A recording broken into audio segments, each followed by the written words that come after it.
How historically accurate is Sea of Thieves? Sea of Thieves is a game, and there are definitely many aspects that aren't accurate. For example, the skeleton ships that come out of the water, and also the skeletons that you can just fight and drop you magical skulls. But there are also some aspects that are decently real. I'm going to start by talking about the ships. Sea of Thieves has three main ships: the sloop, the brig, and the galleon.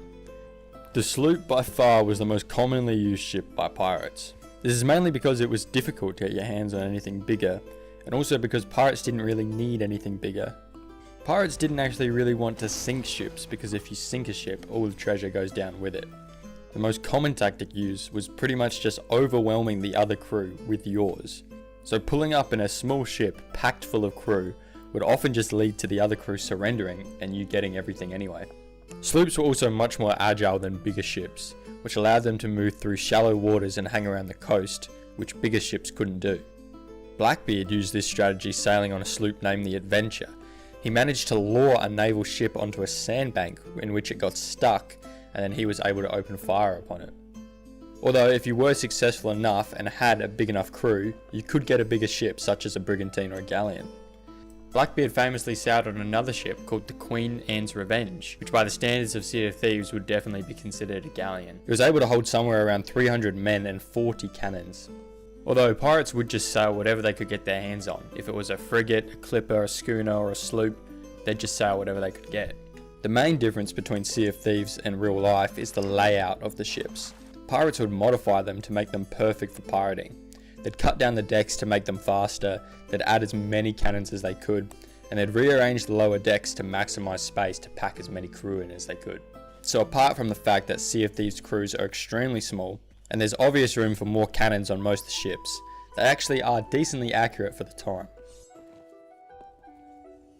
It's kind of a mystery what year Sea of Thieves is supposed to be set in. Going off some very reliable information, such as the fact that Captain Jack Sparrow is in the game, you can kind of estimate that it's set around the 1730s, and the weapons do match this time period.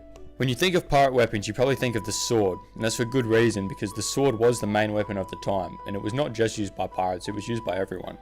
In Sea of Thieves, there are three different kinds of swords: the cutlass, the rapier, and the heavy sword. What type of sword a pirate used was pretty much just up to them. There's no rules, and they were a pirate, so they could just do whatever they wanted. A very common choice was the cutlass. It's relatively easy to use without much training, and is short and light, which is perfect for using on a ship where there might be rigging or other people to get it caught on. The rapier was quite a bit different, with it being much longer but skinnier. This one had a whole different fighting style, and you'd kind of have to know what you were doing to use it properly.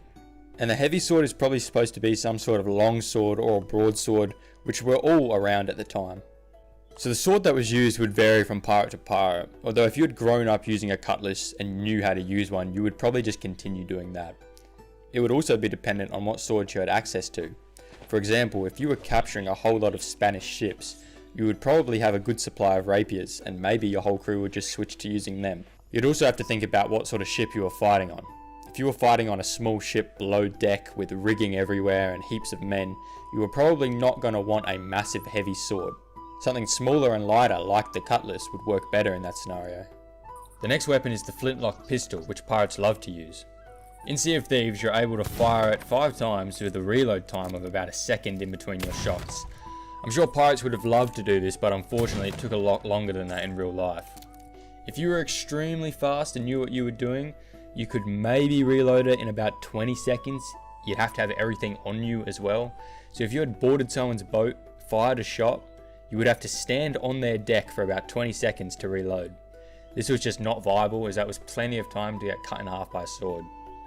But the pirates came up with a fix for this, and that was just to carry as many pistols as you could, all already loaded with one shot. Here's a picture of Blackbeard with 6 pistols just strapped to him. It was pretty much just the more you could carry, the better. So if you had captured a ship and had a whole bunch of pistols, you'd just strap them to you for the next time you boarded a boat. The next weapon in Sea of Thieves is the sniper. In real life, they hadn't thought of snipers yet, but they did have muskets, and these were probably the most important weapon for a pirate crew to have. Pirates relied on muskets for a lot of the naval combat that they did. The main strategy when they attacked a boat would be to chase it down, pull up beside it, and if they didn't surrender, they would get every man that they could onto the deck with a musket and fire at the other boat. Most people would probably miss. The muskets were accurate to about 100 meters, and anything after that you could hit, but you weren't going to be able to aim properly. If say you had 100, 200, 300 men all firing muskets at the other boat, you were going to hit something. You were going to hit people, you were going to hit the rigging, the sails, you were probably going to destroy some stuff. And after 2 or 3 of these driving by and shooting them, they'd often get the other ship just surrendering. It was also pretty common for the pirates to put some of their better shooters up in the crow's nest or on the sails to aim at important people on the other boat, like the captain or the helmsman. Pirates would also use the muskets on any land engagements that they had. If they were trying to take over a fort or some sort of coastal village, the muskets were perfect for that sort of stuff. The next weapon is the blunderbuss. The blunderbuss was designed by the Navy as a weapon that was pretty much meant to be only used on ships. Has a very short range and is very inaccurate, but it was quite good at anti-boarding, much like how it's used in Sea of Thieves, especially after the update. The idea was if you had many people boarding your boat, you could kind of just point it at a group of them and fire it, and hopefully you'd hit multiple of them. Much like the other guns at the time, after you had fired it, you'd have to go through this long reload animation, which was just not viable on a ship that was getting attacked.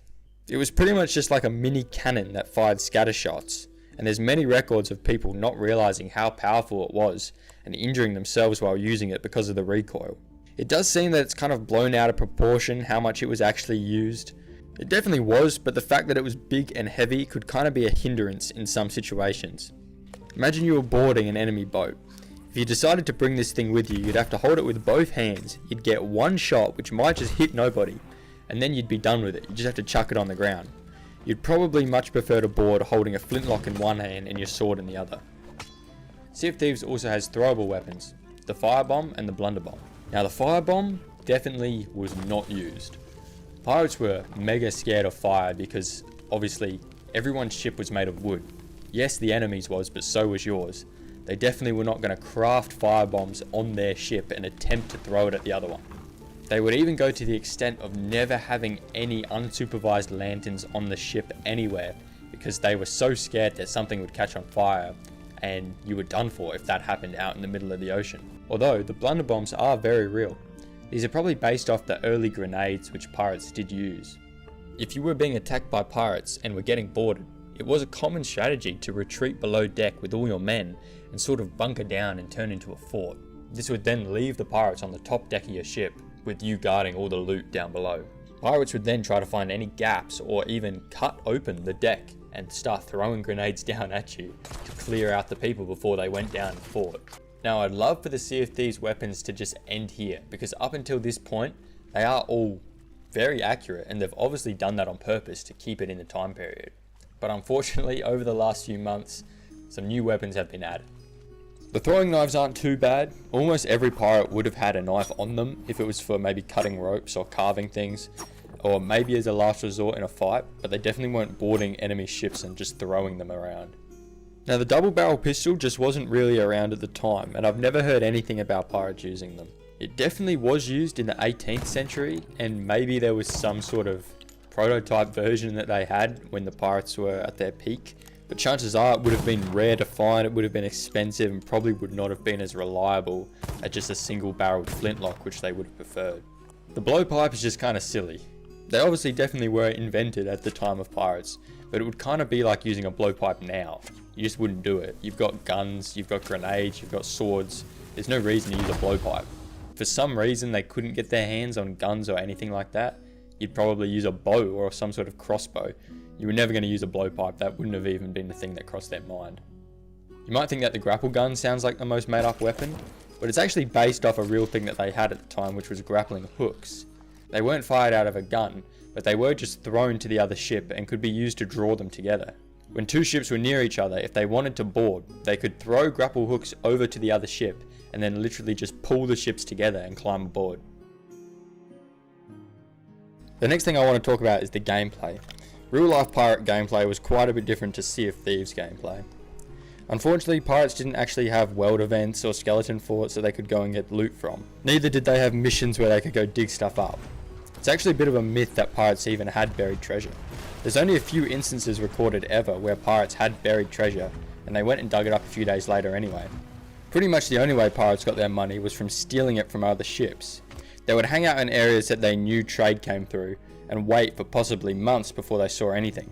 Then they'd most likely attack some small fishing boat and steal a couple barrels of sugar and maybe some silk. This sort of stuff would have been the common loot of pirates, much like what you find at the Merchant Alliance. If your crew was big enough and you had a big enough ship, you might be able to get some information on a Spanish treasure galleon, which were used to carry very valuable goods across the Caribbean. Things like expensive silks, silver coins, golden bars, jewelries, and all other high value items would be carried on these ships.